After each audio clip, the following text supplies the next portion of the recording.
I think the problem with women is that we are givers for the most part. And I think we are always busy taking care of other people or just being busy. And we really we don't prioritize understanding our own money. According to the statistics I've read, I mean, like over 60% of women would really rather do something terrible than think about their money. They just don't want to do it. And it's to me, it's kind of a fear that they have that is not well placed. It's a false fear. Knowledge is power, whether it's with your money or your health or any other thing. I mean, you don't want to put your health on autopilot, right? Right. Because if you don't go get a mammogram or you don't go get your checkup, you could be very sick. If you put your finances on autopilot, or you think that your partner is your financial plan, or your father or your mother or the guy down the street, those people, no one can be your financial plan but you. What does it take to put your life's work out there in a really big way? How much can I do with this one precious life? Welcome to The Selfish Gift.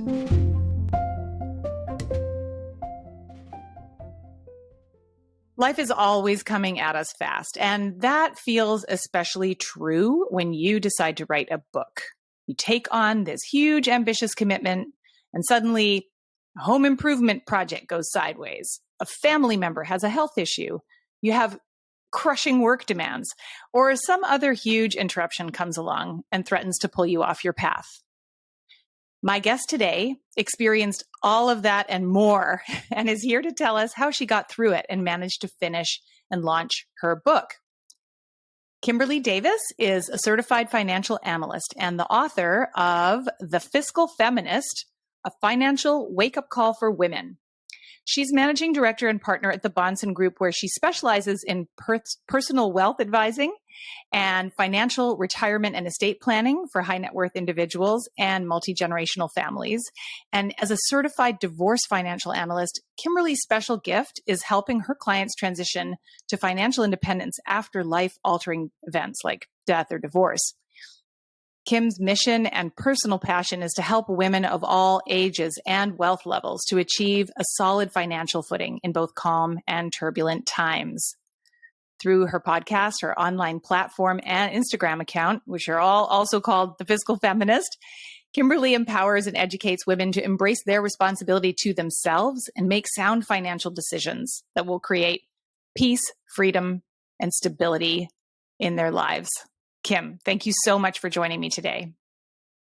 Maggie, thank you so much for having me today. It's really a privilege to be with you today, because you've been on this journey with me from day one, when I had this notion that I wanted to write a book, which I might add, I did with such a cavalier way until I realized what I really got myself into. But yeah, it's really great to be here today, because you literally have been on the journey with the book with me from it being a kernel deep inside my mind. Right. Yeah, that's right. I'm for those listening, I am Kimberlee's publisher through Wonderwell.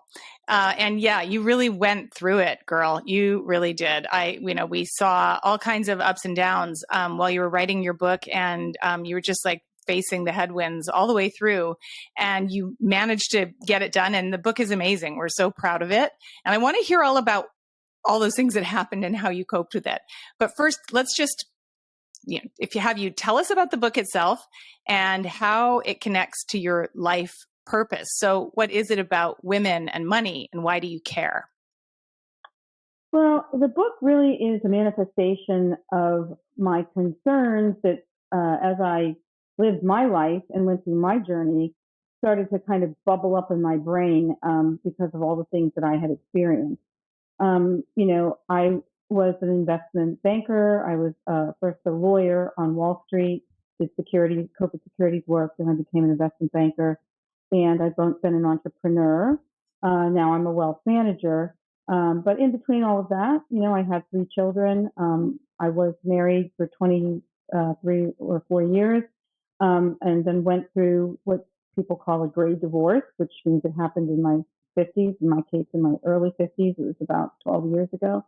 And I went through a variety of situations that were, they were like an apocalypse in my financial life, which then spread into my personal life in not very positive ways. So, without getting into all of that at this moment, there were some very trying times during my divorce that I believe and believe now, given my experience as a wealth manager and certainly as a certified divorce financial analyst, that if I had known what I know now, if I had planned differently, if I had been more inquisitive, more knowledgeable, on top of things a bit better during the course of my life, the outcome wouldn't have been as bad. And it was a very bad outcome at one point where, it could have gone either way as to how my retirement was going to be, right? So when I became a wealth manager, it took me a while to build up my personal book of wealth management business. But I did that over a course of, 7 years, whatever it is. And, now I have a robust book of business with clients I love, and it's turned out to be an amazing career for me. But along the way, I realized really deep in my heart, and, who knows why we have these things, but, my passion is I never want any woman to go through what I went through. I had a lot of fear. I was paralyzed by the fear, specifically after certain, unfortunate series of events that occurred during my divorce and after the divorce decree that literally was only honored for 6 months and then wasn't honored by my ex-husband, thus causing me not to have any alimony or money. This caused a lot of fear in my life. And I realized that whether we like it or not, money is the cornerstone of how we get through this journey. Okay. I wish it wasn't the case, but it is. And if I had done certain things better, I'd be in a better position. So I didn't want anyone else to make the same mistakes that I did. I know that women, we've had a long journey. We have had a lot of iniquities. There isn't parity. There still isn't parity economically, and certainly not with respect to our rights. But the reality is that I didn't want anyone else to go through that. So I got it in my head that I wanted to start a platform for women of all economic strata, not just my clients who have wealth managers. And I began the platform just by writing a series of blogs because I thought, I'll write blogs and maybe people can read them and it will be useful to them. That's how the whole thing started. I didn't know what to call it. So I started off with trying to figure out a name for it. And that's how the Fiscal Feminist kind of came into being as a platform. And from there, I started to do some podcasts, and then I established a social media platform, which is on Instagram and Facebook and LinkedIn and all that stuff. And then I guess at one point I was just like, okay, I think I want to put all of these topics with the why into a book. So the subtitle of your book, the book is called The Fiscal Feminist, and the subtitle is A Financial Wake-Up Call for Women. Why do women need a financial wake-up call? You've talked about your own challenges and your desire to help people avoid the situation that you found yourself in. But what are we not getting? What do we not understand about our money? What's the wake-up call? Well, I think, just historically, women have had a different narrative with money, right? The first reason is it's for a long time, we didn't have the same economic rights or the rights to money that men did. And hence the way people talk to us about money and the way people still do talk to us about money in some ways is very different than the way men interface with money. So, I mentioned this in my book and I mention it all the time, but, in 1976, when I graduated from high school, women could not get a credit card without the signature of a man. Which is just one of the kind of like jaw-dropping nuggets that I learned in the book. I think that we think that, that's so far in the ancient history, and it's just not the case. Like that's recent, and that's shocking, that level of disenfranchisement and inability to fully participate in our own economic activities. Yeah, and so put that in the context of the timeline, right? And before then, obviously women couldn't own property until, they could really until the late 1800s in some states, in any state. And so we never, our antecedents with respect to money and property ownership and building net worth wasn't really there. It grew over time as we started to vote and we started to fight for those things, but really the narrative wasn't there. And so women haven't had the benefit of that long historical owning property, having money, and it being, kind of accepted. So there is that. Also, in conjunction with that, there still is not parity in payment to women in their salaries. That's a fact. They make 82 cents to each dollar a man makes, even today in 2022. And we also have a myriad of other things that we have to contend with.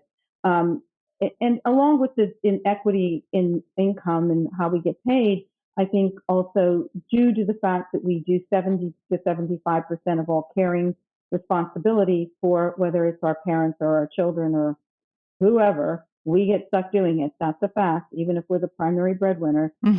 It causes us maybe to have gender segregation in the choices of careers that we choose. And that may make us less bulletproof when there's a recession or a pandemic or something to that nature. So those are kind of like the macro things, that we have to deal with. And then the micro things that we have to deal with are, we are caregivers. And so this takes a lot of a hit on us. We, don't contribute as much to our retirement because sometimes we step out of the workforce or work less.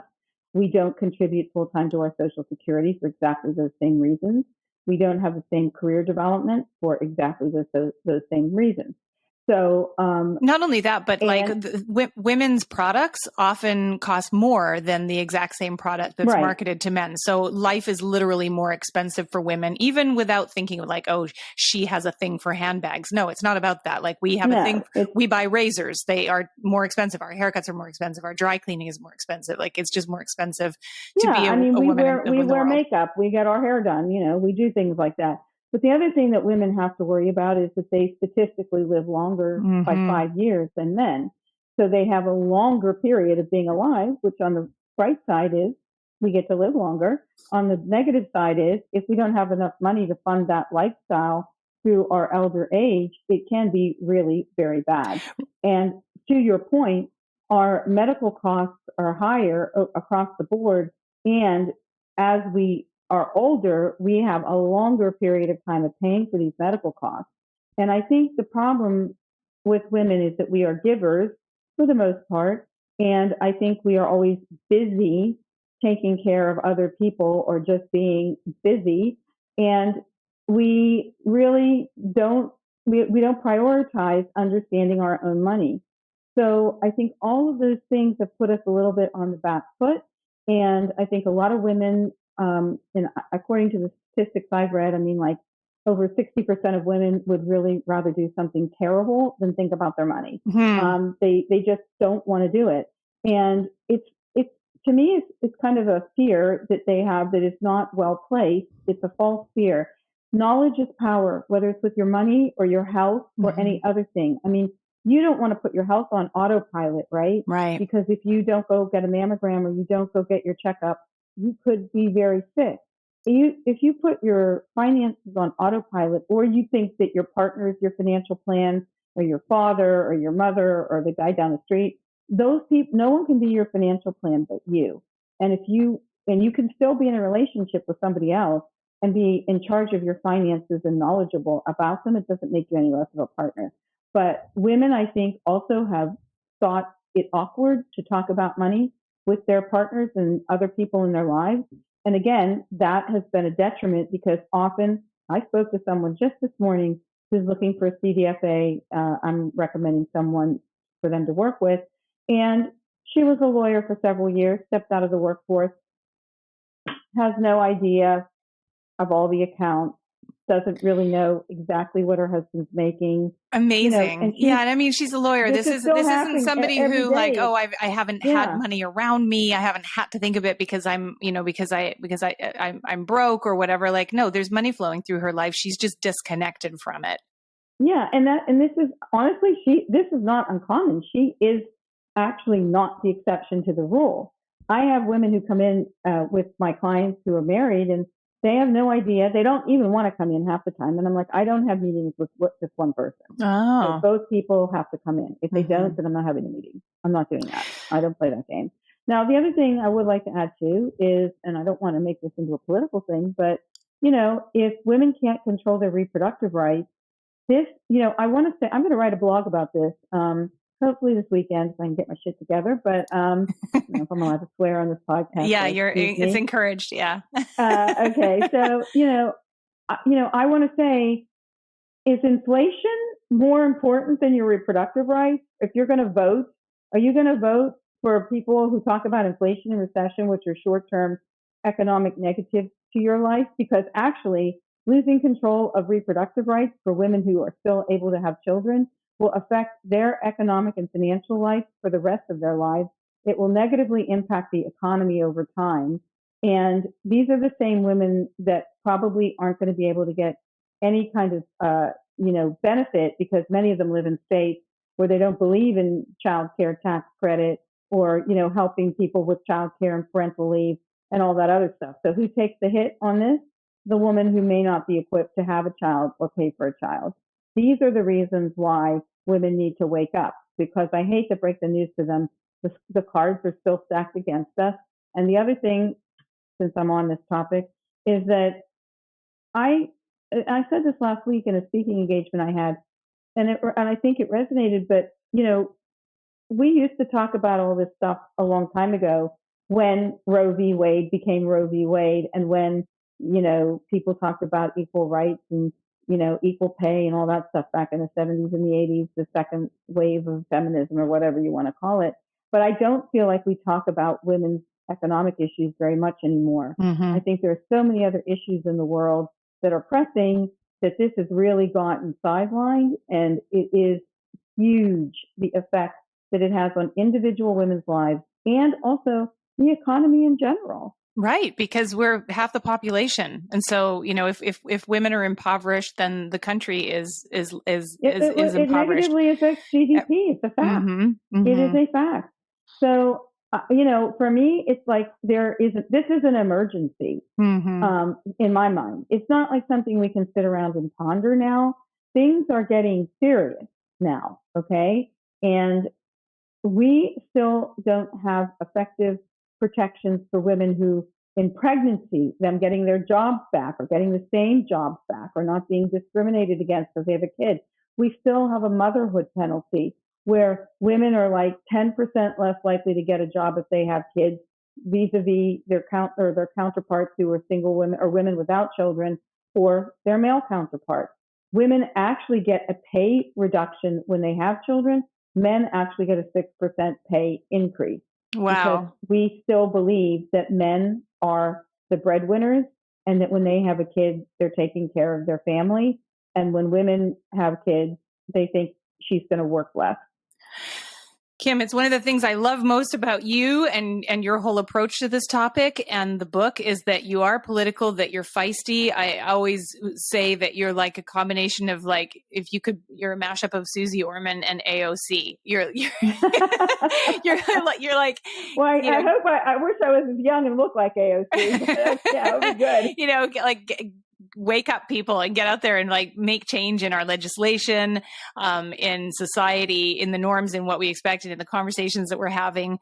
But the other aspect of your book is that it's a real tough love book that's equally tough as it is on the love. So you've just been talking a really tough line there, and I love it. But you're also super supportive of women in this book.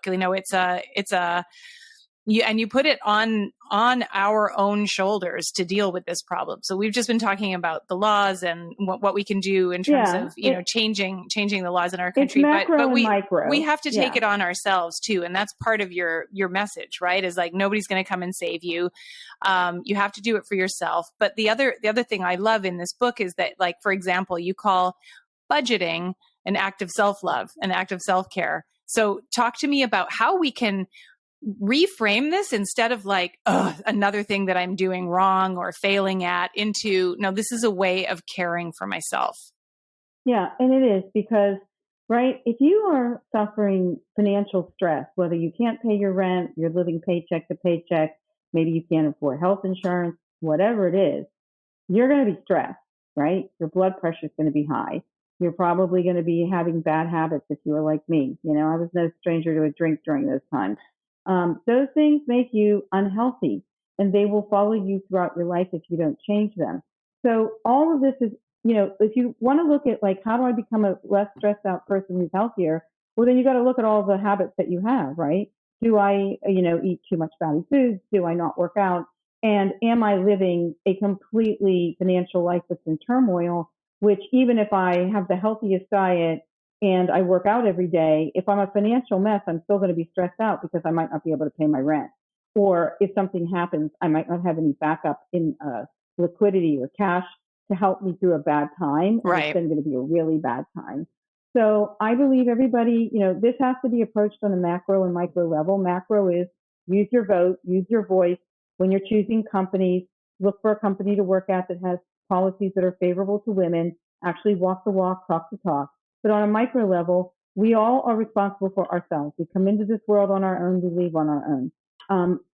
Unfortunately, and I mean, I'm as big a Sleeping Beauty fan as any other with fairy tales, but it just ain't true. Okay.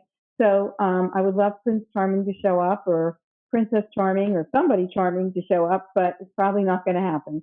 So I would just say that we then as individuals have to take responsibility for ourselves and just worry about ourselves. And just like you would worry about your health and your self-care, this is an integral part of your self-care and your self-love.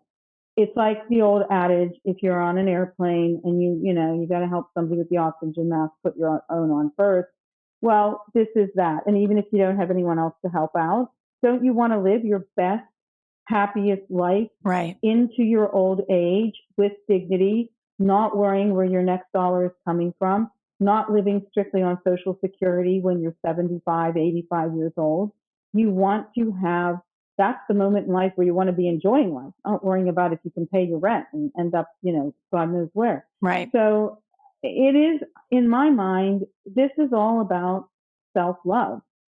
If you love yourself, and I wish more women love themselves as much as they should, because like I said, women are kind of the cornerstone of society, in my opinion.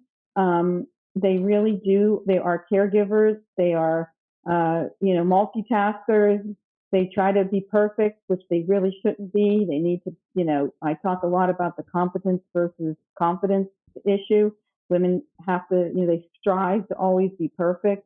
And they really do need to take a beat and love themselves. Mm-hmm. That's the best role model we can give to younger women, whether they're our daughters, our colleagues, students, whatever. If we don't show them that, like by putting everybody else first, we're not benefiting ourselves and we're not benefiting those that rely on us, whether it's our children or our parents or whoever. So to me, it's like, it's so basic. If you love yourself, you're going to get your shit together. And also, you have to view this as, you don't have to take the whole thing on today. Okay. I really try in this book to give you a roadmap, but with small digestible pieces, right? I was interviewed for something, I think it was The Balance. I think it was that publication the other day. And what I was saying is, you got to just start with small goals, right? Do one goal at a time, because you have these goals go in order, and as you accomplish one, you move on to the next, pat yourself on the back, have a glass of the bubbly, go to the next one, so on and so forth. It doesn't mean that all of a sudden you're going to have a budget or you're going to look into your finances and say, oh my God, I can never get my nails done again. I can never have a Starbucks again. My life is going to be terrible and I'm going to be miserable. Right, because part of this is about creating a life that you enjoy and that is your own life to live. So in your book, you cover, what I love about it is that you cover really so many aspects of the aspects of life that contribute to a woman's overall financial picture. So relationships, career planning, et cetera, et cetera. And relationships are very important, because people that you meet can negatively affect your bottom line. Right. And people that you share a house with, whether that's a romantic partner or a roommate. Right. But right in the center of the book, there is some real nuts and bolts, just money management stuff. And it is the 5 steps to financial freedom. So can you quickly walk us through what those 5 steps are, please? Yeah, and these are kind of something that I know some reasonable minds can differ on this, but then I would say they weren't very reasonable. And the reason I'm saying that is, there is a process here. And what I get a little bit worried about is sometimes people give advice and they're like, yeah, just start investing, Right. Invest in these things. Like there are finfluencers, as they're called now, all over the place. And I was asked the other day by Investment News, are you a finfluencer? And I'm like, I don't think so, because I actually have the chops to talk about this. I've been a wealth manager. I've been in the capital markets for years, but there's a process to this, right? This isn't like, let's get rich quick and solve all my problems because I invested in cryptocurrency and I happen to get lucky at one point. This is a process. This is long term. This is really about infrastructure. So this is the first thing I'm going to say to everybody they have to do before you max out on your 401k, before you start picking stocks and bonds you want to invest on. You've got to do this other stuff. This is like building a house. This is your foundation. And once you get this in order, you're good to go. So the first thing you need to do is you need to create a badass budget. I know people hate the word budget, and I hate to use the word budget because it's boring and that no one wants to think about it. Think of it as more of a cash flow analysis. How much money do you have coming in? How much money do you have going out?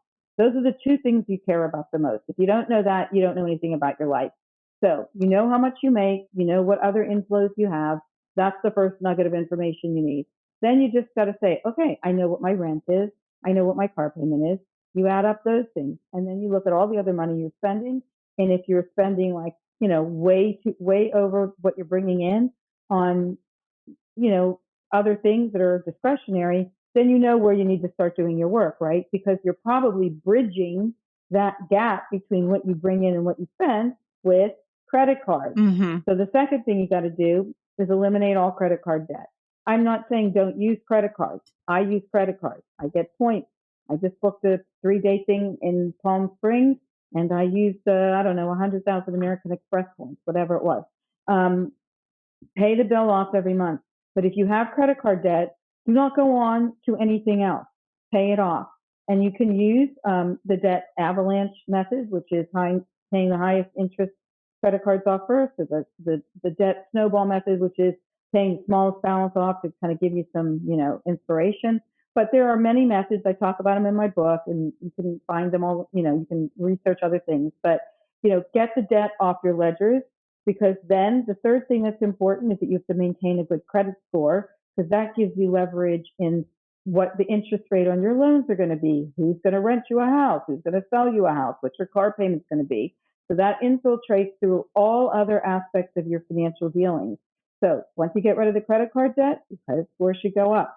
So just keep, monitoring that. Then the fourth thing, which is very much a cornerstone to being financially organized and secure, is start to save your money, because you don't have to pay your credit cards anymore. You know what's coming in, you know what's going out. You set a little budget for your discretionary spending, so you know you've got whatever that number is per month to spend on fooling around. And then you take 20% of what you bring in and you put towards savings. And because now you don't have to pay debt, right? So the emergency savings fund, I always encourage people to have 4 to 6 months of just cash sitting there. That's for if you get sick, if your partner gets sick, if you lose your job, if you decide you hate your job and you want to pivot and just have some money while you're trying to figure out your next move. Once you have that in place, then you are in a very good financial infrastructure situation. You have a solid foundation to go on to take on maxing out on your 401k, to setting up an investment account or buying a house or whatever it is, or start to save for buying a house. But the fifth thing I say is have fun with savings. Because if you don't view it as fun with a positive attitude, then you won't want to do it. So baby steps, and having a good attitude about it and saying, you know what, like when you start looking at your bank account and you see that you've got 5 or 6 months worth of money sitting in there, and you know that you've got yourself covered in the event there's a pandemic or some other thing that we don't know that's going to pop up, right? You will be like, yeah, I'm a badass. I got this together. I know I'm going to be okay. I'm not going to have to like go borrow money or incur more credit card debt that I'm never going to get out of and maybe have to declare bankruptcy that will dog me for 7 years.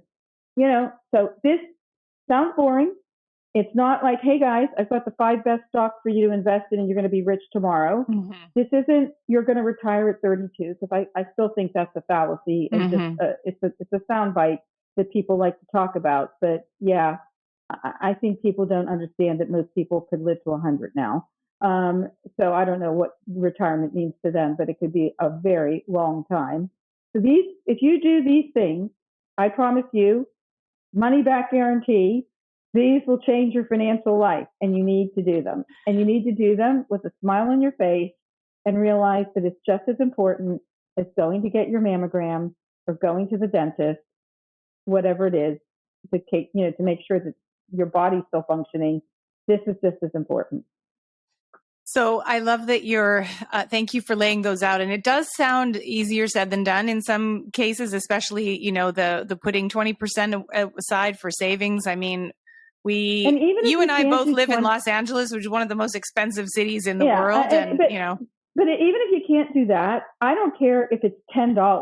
Mm-hmm. Just start with something. Mm-hmm. I tell people all the time, do it on automation. If it's $25 a week, just do it. Maybe that's 3 or 4 Starbucks you can't have. Mm-hmm. And I also have other things in my book that help you kind of accomplish saving, like little things that you can think about before you make an expenditure that maybe in retrospect you shouldn't do, or you did kind of on autopilot because you're on your laptop and you're just doing some internet shopping that you can't even remember what you bought until it gets delivered. But I would just say, you can automate little, even if it's like $5.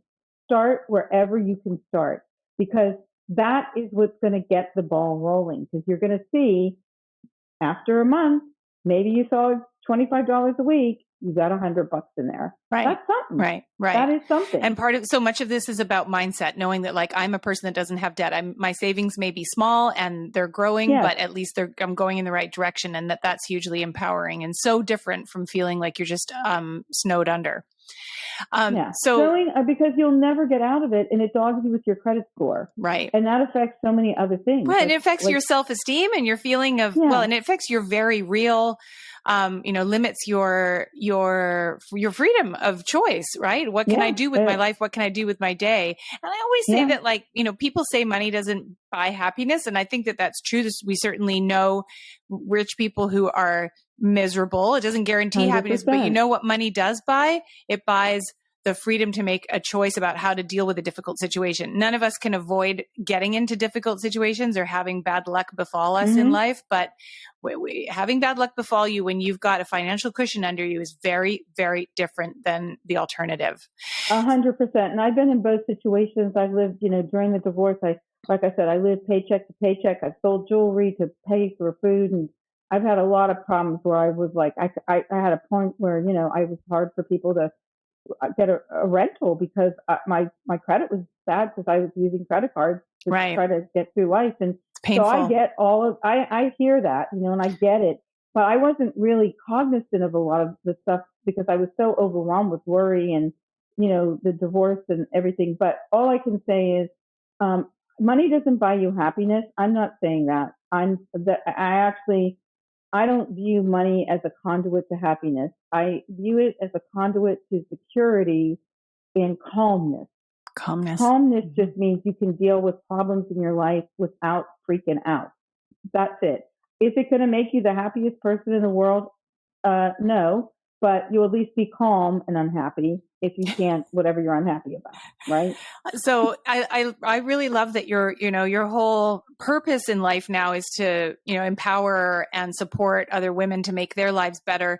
And of course, for you, writing this book is not just about helping others, but also about making, empowering decisions and moves in your own life and career. So let's pivot the conversation now and talk about the writing experience and your decision to write this book in the first place.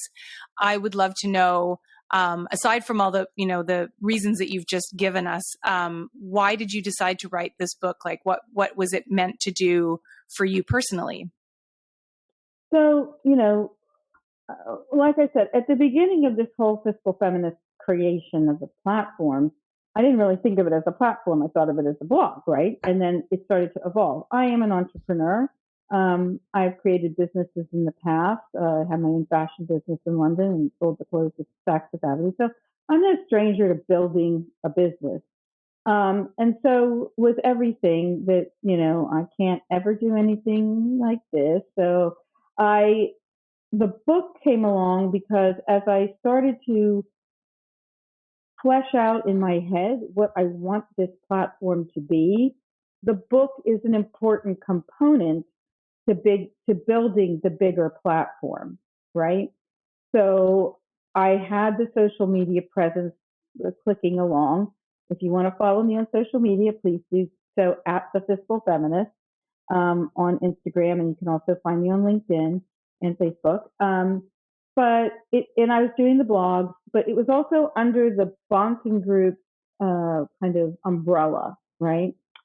So I started thinking a little bit more about this, and I thought I actually want this to be a robust platform that can be educational, and that could also be a place for me to find speaking engagement so that I could spread the word, and that I can really, make a difference in its own right. So I created the Fiscal Feminist LLC, which is the company that owns all the intellectual property and everything else. I have my own podcast, and so I've separated that out, and I have my own now podcast platform that is strictly for the fiscal feminist. I have my own website now called www.thefiscalfeminist.com, on which you can buy the book, you can see everything that I do in the media, you can read all my blogs, and then I'm now working on online courses that people will be able to take, not only in personal finance, but retirement, investment planning, divorce strategy, some other topics I think a lot of times people don't have courses on that I think are almost as important as personal finance. So I'm in the process of doing that. The reason that I wrote the book is I thought, okay, before I get into the website and all the other stuff, I want to establish myself as an expert in the field. I have the background. I'm not, like some of these people on TikTok who are influencers who are 21 and I don't even know what qualifies them to talk about some of this stuff. I'm not that person. I've been kicking around for a long time. I have a lot of experience, but I wanted it to be manifested and displayed through a book. So that is why I decided to write a book. And I had no idea if it was going to be like a 10-page book or a 1,000-page book or a 200-page book. Somewhere in between. I just thought I just need to write a book because I think that is how people get the ability to establish their expertise and be recognized in their industry and outside their industry as an expert if the book is good and well received and has chops. I really like that you have this whole integrated approach, and those are a lot of different elements to build, right? The podcast, the courses, and one of the things that I want to ask you about is this shift from blogging on your company website. So you mentioned the Bonson Group, and you were blogging as the Fiscal Feminist, but kind of under their umbrella, and you had to kind of migrate and set up your own personal brand around this new brand identity. So tell us what that was like, and really how hard it was, and how much money it took. I mean, to be specific about that, but give us an idea of what did that really take to put together? Because it sounds exciting. I know a lot of people want to do it, but it also sounds like a lot. It is. It's a lot of time and money. I still will put my blogs up on the Bonson Group. It's just the podcast won't go through there, but some of the one of the reasons I wanted to have my own website was I will write about reproductive rights. This is not something that should be sitting on the Bonson Group website. That's about my wealth management topic. So I'm about to also write a blog on women in cryptocurrency. That will be also on the Bonson Group website because that's about my wealth management practice. And, that's in the zone, right? So for me, again, I think of women's economic situation as a very huge group of many elements that just aren't about, portfolio construction and financial planning. That's why I've done this other thing. So yeah, so this is, and I know that you have partners in the Bonson Group, right? So you wanted to, it was really important to you to put together your own LLC and also these branded platforms that are your own, and that so that your own. I mean, in many ways, you're like following the advice that you give in the book, right? You're not interweaving your kind of destiny and future and ability to kind of control your own output. This is different, with your partners. Look, the thing is, all my experience and knowledge from wealth management play into my expertise as a fiscal feminist, but these are separate things, right? Fiscal feminist is my brand. It's my passion. It is. It isn't me counseling, higher net worth people about their money, which is another expertise. It also lends to my ability to tell people about how to become those people. Right. But, it is my own brand. And so, my partners have always known, and this has always been my own intellectual property. And we've all set up our own intellectual property within the group. Each of us, or some of us, do have our own podcasts and blogs. But I'm the only one that's really gone off to do my own branding in this way.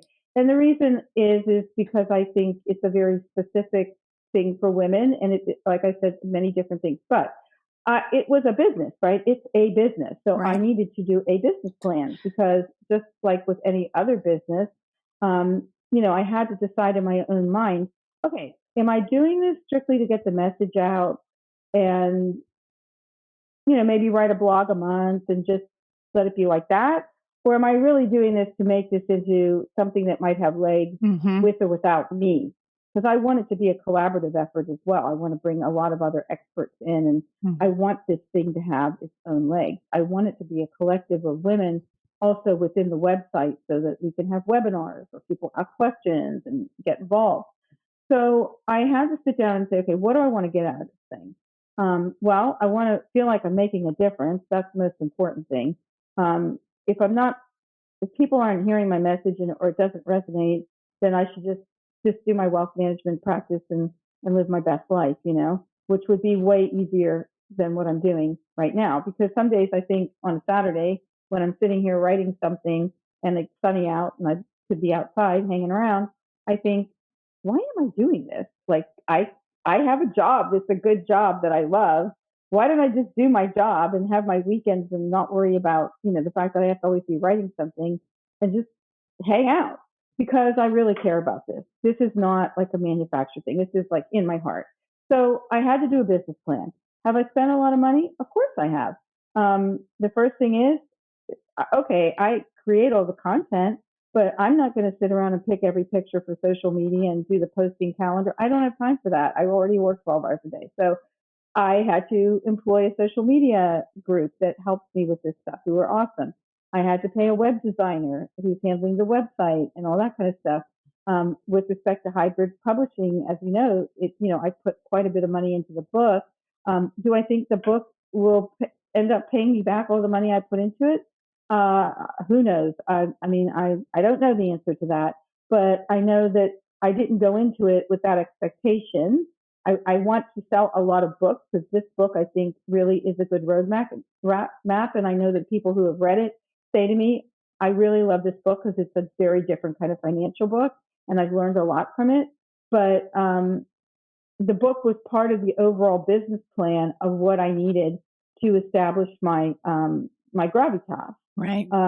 So there was the book expense. So, I would say definitely, I'm well over $100,000 of investment into this, well over.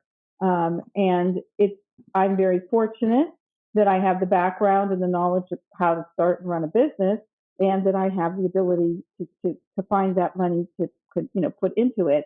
And now the next thing I've had to kind of grapple with is the timing of putting together the courses, because I need assistance in doing that. Right now, courses have video in them and all kinds of stuff. So I don't know how to do that, right? So I will have to have a capital outlay to do that. So I've done my own projections on, well, if the course is good and it's organic and it grows so that there's people can come back and we revise it and update it. Also, maybe there's a consultation part of the course. People can come in and have like every 2 months or every month kind of a short meeting to talk about things, whatever. But I don't know how to do that, and I don't have the time to do it all on my own. So that will require capital outlay. So I have to always be, looking at what I've spent, what I think I could ultimately make. So I made a decision that in order for this to be sensible for me, I would like it to become also something that produces revenue for me. Obviously, that's not happening. It's starting to happen now, but I had to lay the infrastructure like any other business. I had to write my business plan. I had to have money to invest in it, and then forgetting about the money, just the time. Well, that was the next thing I was going to ask you. So, I mean, one thing that you didn't spend money on and didn't need to spend money on, Kim, that some folks in your situation would, is a ghostwriter. You wrote your entire manuscript yourself, and you did it while working crazy bone-crushing hours and also dealing with a whole bunch of like unpredictable life challenges. So talk to me for a minute about what it was like to write this manuscript and what were the headwinds that you faced along the way. I remember when, so you have to do the book map or book. We did a book plan. We started with a book plan. That's, yeah. Right. So I remember, worked with the editor I had, Allison, on the book plan. And I thought, okay, we're getting together. This is what we're going to talk about. These things make sense. Right. Because just to bring everybody up to speed on like where you started from, you knew what you wanted to write about, like, this topic, but you didn't have an outline. You didn't have a book proposal. You didn't actually have like, here's my table of contents that needed to be developed. Right. And so you worked collaboratively with our editors just to kind of like set the frame, right? Here's what the book will contain and how we'll structure it. Going to talk about, right? These are the granular things.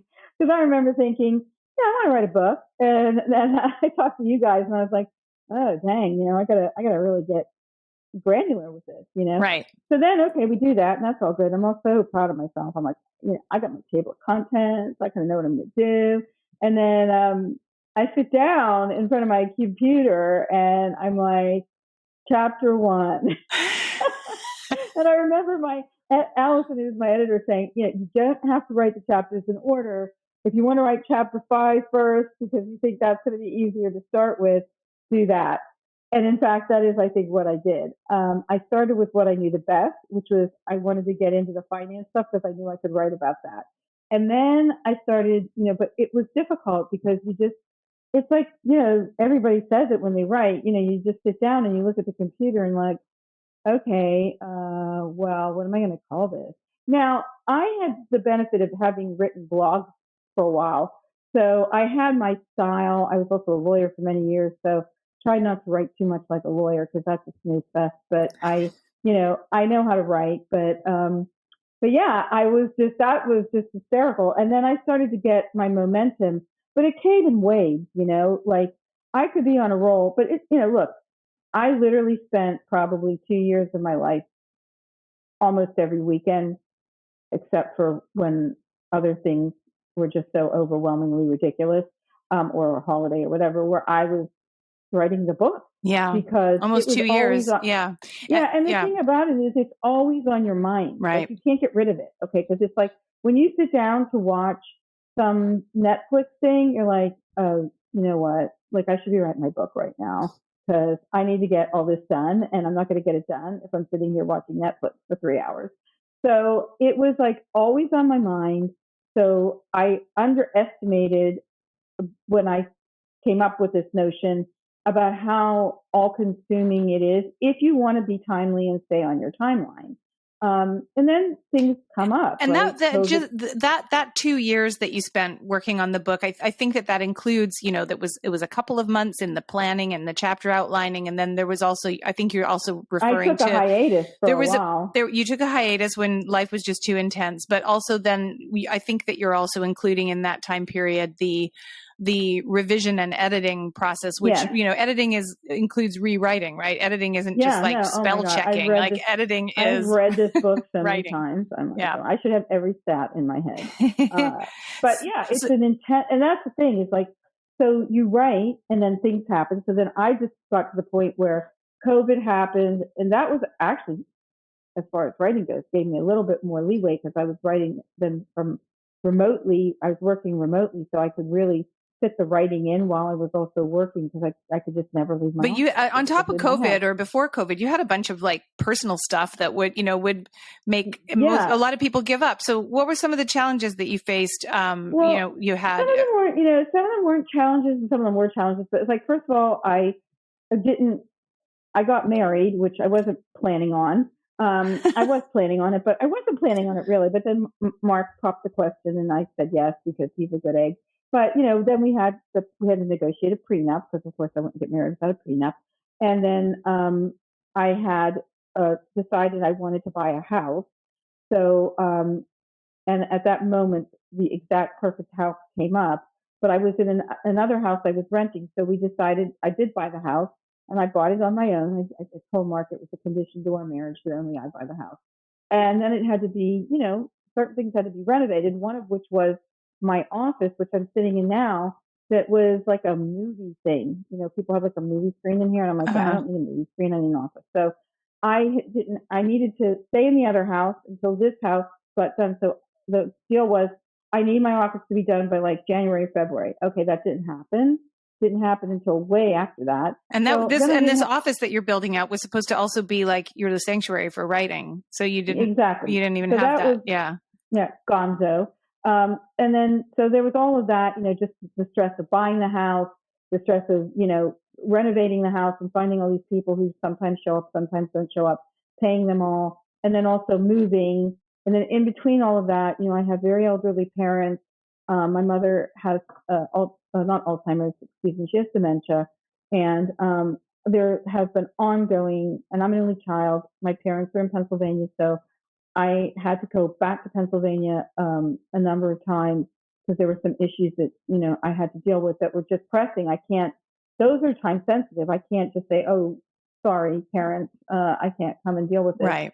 So there was all of these things going on. And meanwhile, didn't your daughter get married in the middle of all that too? No, she's getting married in October. So that got pushed because of COVID. Yeah. But fun time. So so now, so that's the other thing is like, in addition, so my book comes out in May and I have a PR agent in New York now. And, I'm trying to promote my book, so on and so forth. Well, I didn't think anyone was getting married in October of 2022. I thought we were going to do this in 2023, and that would be wrong. So now I wasn't anticipating paying for a wedding in New York City in October of 2022. So then that affects my business. I have to reevaluate. I have to recalibrate about my expenditures for the year because now all of a sudden I have this other thing that's like not small. And I was going to do some other work in the house this year, which I'm not doing now. It's been indefinitely postponed. There's only so many dollars. And I had to decide, is this platform more important than what I wanted to do in this house? And I said to myself, I've put so much work into this now. To stop would actually be such a disservice to myself because other people needed other things for me that I just couldn't. I can't say no about the wedding. I'm excited for the wedding. So it was a journey and it was exhausting. So I got to the point where between the social media demands, the book demands, and the house and not having a space, I just remember it was like right before Christmas. And I was like, you know what? I need to take a break because I know this feeling. I am so burnt out that I can't even string a sentence together. So if I want the book to be good, I need to come back at this fresh, And but also, what happened? Move into the house. And what happened in there? I think your husband had didn't he? Oh, and then he broke his shoulder. Right. So that's right after we moved. Right after you moved. Terribly. Right. Yeah. Like he still hasn't recuperated. Almost a year and a half later, it was such a bad break, and so he could not help unpack any boxes. Right. It literally happened the day after we moved in. Oh my goodness. Yeah. I mean, the fact that we're actually still married after that, even though it wasn't his fault, I was so mad at him for breaking his shoulder. I'm being truthful about it. I was like, are you kidding me? This is when you're going to break your shoulder? This is not a good time. Oh my God. Okay. So with all of that going on, it's understandable that you took a break, and you know what? I think that good on you for recognizing, you know, what you needed in order to go forward was to temporarily slow down or stop, you know? So, that's just another example of, caring for your own ability to, you know, keep, you know, you're filling the well, every right? aspect of yourself. Yeah. But so what about with all of this going on, how did you look at all those words out? Tell me about your actual writing process. How did you write this manuscript? Did you have a special place or a certain time of day or lucky socks or like what? Well, I mean, the thing is, I am a very early morning person.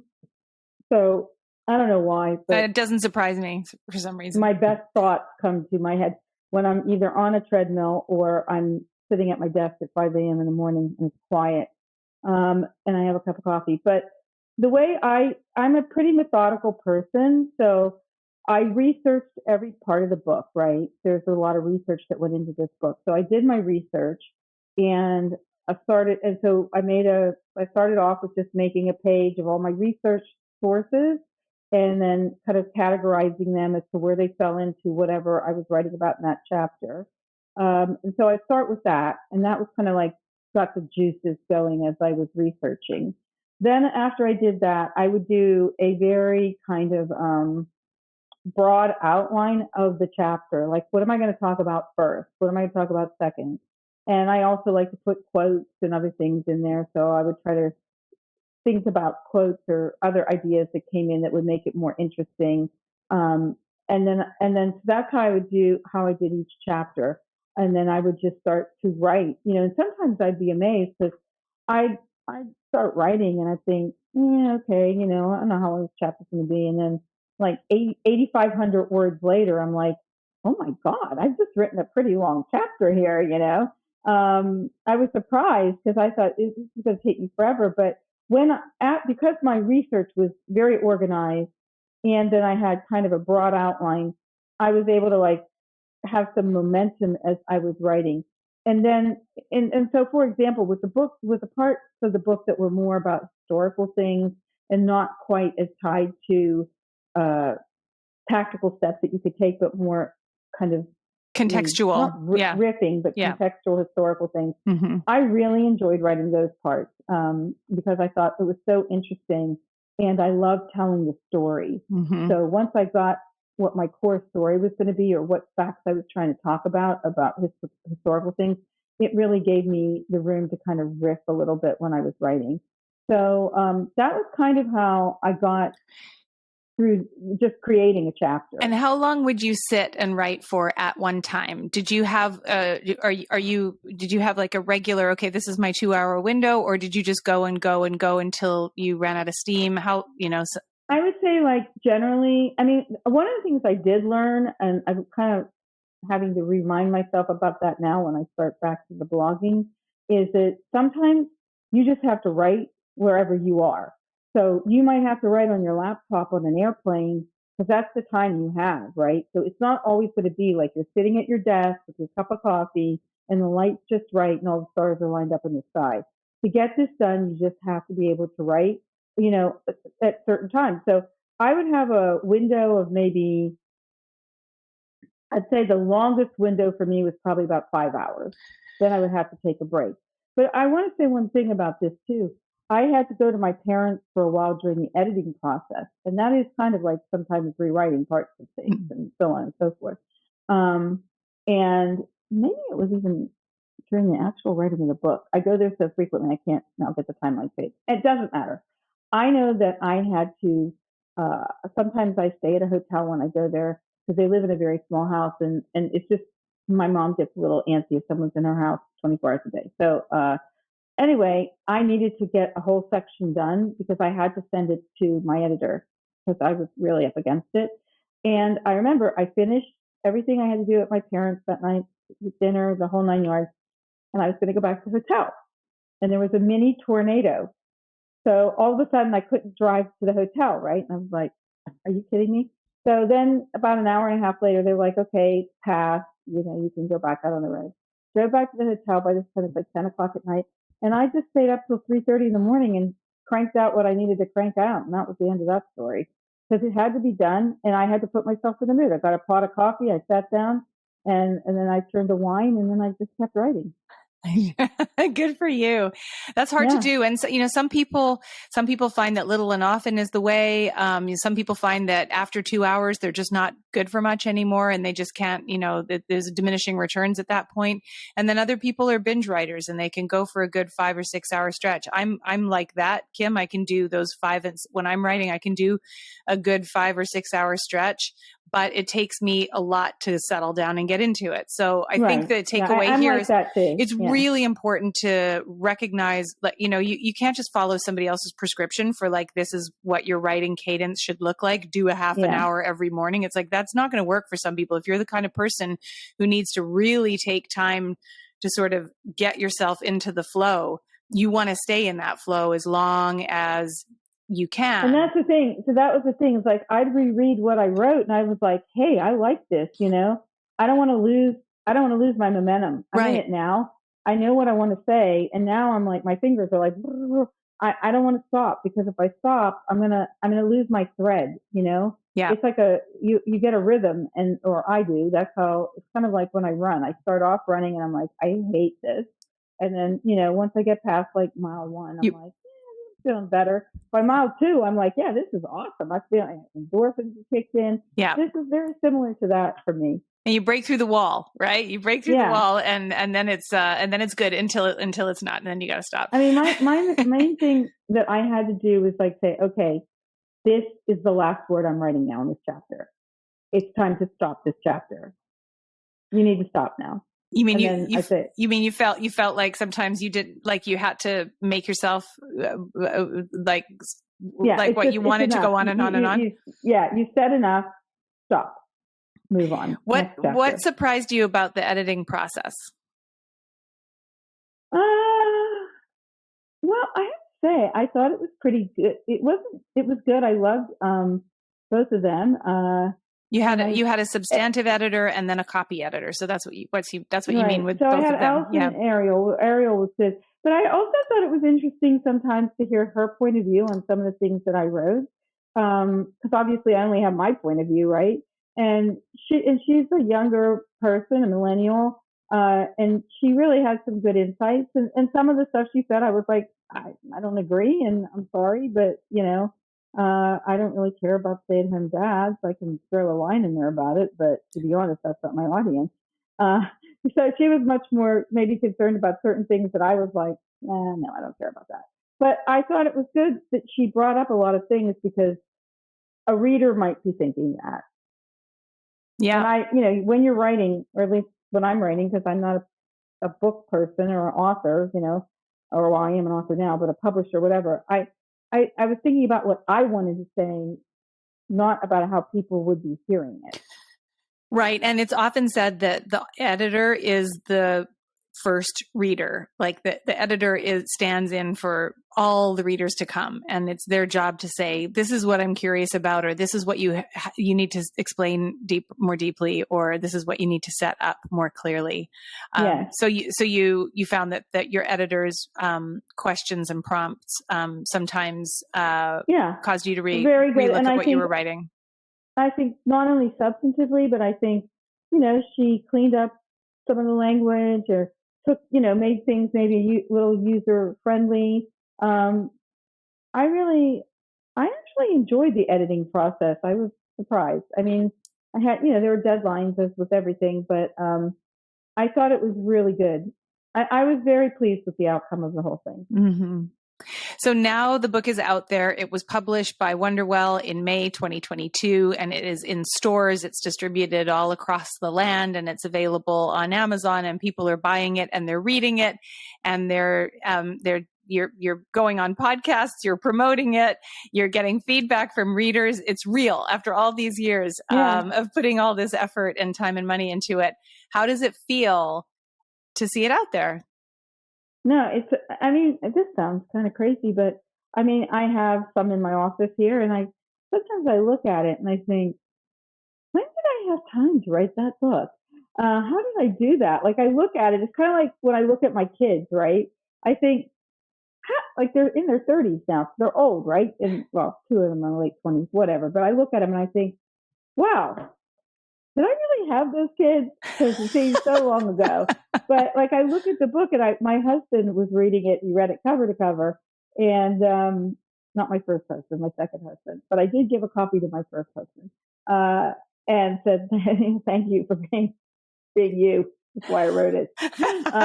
But anyway, that's another story. But yeah, I'm amazed.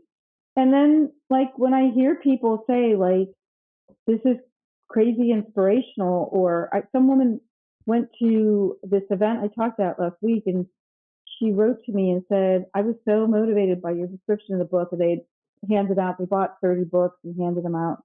And she said, I got up at 4:30 in the morning to read your book. And I was just like, oh my God, if nothing good ever happens to me again, that just made my life, that was so amazing. And I've had so many wonderful comments and feedback that I'm really happy I did it. And weirdly, I think, oh, I know what I'm going to write my next book on. And I'm like, are you out of your mind? You're not writing any books until. Well, tell me okay, but give us a sneak peek. What would it be if you do it? Well, I think about all the different things that people have reacted to in this book. And I think there still has yet to be written a good book on divorce strategy, pre-gaming divorce, and a lot of other things in that space. Because I think people write like tongue-in-cheek books about it, but nobody really talks about, this is a tactical game that has a very deep effect on your financial health if you've been married for 10 years or more. Mm-hmm. And I'd also like to fold into that kind of a whole thing about relationships, marriage, they're all tied together. So if you do the premarital thing, then maybe your divorce won't be so bad. But right. Also just like understanding there are just some steps you've got to take during the pre-divorce and during the divorce and the post-divorce that are going to be really, really good for you to do to make sure that everything is not just the luck of the draw or rolling of the dice of a divorce process. Well, I think you should write that book, Kim. Let's do it now that you have all this time on your hands. Yeah. Honestly, promoting the book and the PR and the platform, I'm just as busy as I was before. And now I just got to get through October 15th and the wedding. Sure the wedding goes off without a hitch. And then I'm going to bask in my idleness until the end of the year. And then I think, so you're gonna relax from October to the end of the year? That's my plan. Yeah. Although I still have to worry about what I'm going to do about these courses for the website. So okay. Don't relax too much. Right. Because the thing is, when you have the momentum, you can't stop, right? Yeah. Because now I've written the book, it's out there, and people are talking about it. And I have I'm going to be sitting on a panel in October called Women on Wall Street. So they've asked me if I come and be a panelist. And also, there's a couple people that are reading the book right now, one of whom is got a very high-profile platform. So in October, she's going to be interviewing me. So there's going to be promotion of this book, in my mind, through the end of the year. Kim, what would you tell someone, words of advice for someone who is planning to write a book about their passion and their subject matter expertise? Well, I would say make sure that you have all the information you need to substantiate expressing what you need to say about your passion. So do your research. Make sure that you have the time, or you can make the time, and you're really, really committed to that, because otherwise it could be a real downer if you keep missing deadlines and you get frustrated. So just make sure you have the time, or that you just 100% are committed to the time of doing it, because that's so important. And I would also say, do your research about who you're going to work with to do the book. I mean, I know people self-publish. I don't even know if I completely understood what that meant, but I just know that it didn't sound like something I wanted to do, because I don't like to do things unless they're professional and I'm proud of them and they have legs and they can be put out there in the big wide world against anybody's book, right? And so that was really important to me. I wanted it to look like and read like and be presented like a legitimate book. High quality book. Yeah. And it is. It's gorgeous. Book. It's gorgeous. Like we've got the lovely gold foil on the cover and I've got so many compliments on the branding of this book. Like today I was on a call with someone who is a media and branding person, not as even to do with the book, just someone I was talking to who is a kind of a strategic collaborator with me. And she didn't even know who I was. And then she got the book and she was just like, this book is really, really good. It covers things in a different way, but she said, I love the branding of the book. I like the way the book, the cover design, and she's bought the book for maybe 4 or 5 people that she knows, and also younger women in her life that she wants to share the book with.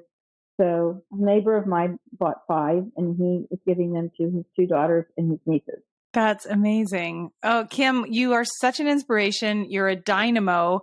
And the book is The Fiscal Feminist, a financial wake-up call for women. Tell our listeners again where they can follow you and find out more about you. Yes, you can go on Instagram and follow me at The Fiscal Feminist, or Facebook. You can also find me on LinkedIn, Kimberlee Davis. And you can go to www.thefiscalfeminist.com. You can buy the book through a link on there.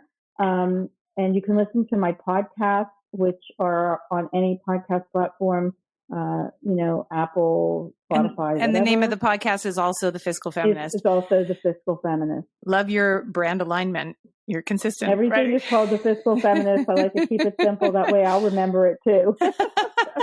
Kim, thank you so much for joining me today. I really appreciate your time.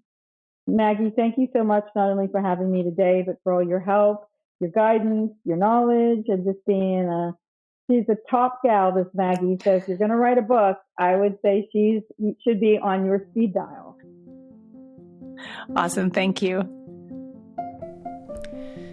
I really hope this conversation has inspired you to give so much of your gift to the world that it expands you into your greatest possible version of yourself. Remember, it's not selfish just because we also benefit from it. And here's where I get to make a selfish request. New podcasts need all the help they can get. If you enjoyed this episode, please rate the show and subscribe to us on your favorite platform. Don't forget to follow us on Instagram at Selfish Gift Podcast. And send me a DM. I'd love to hear how you're sharing your gift with the world.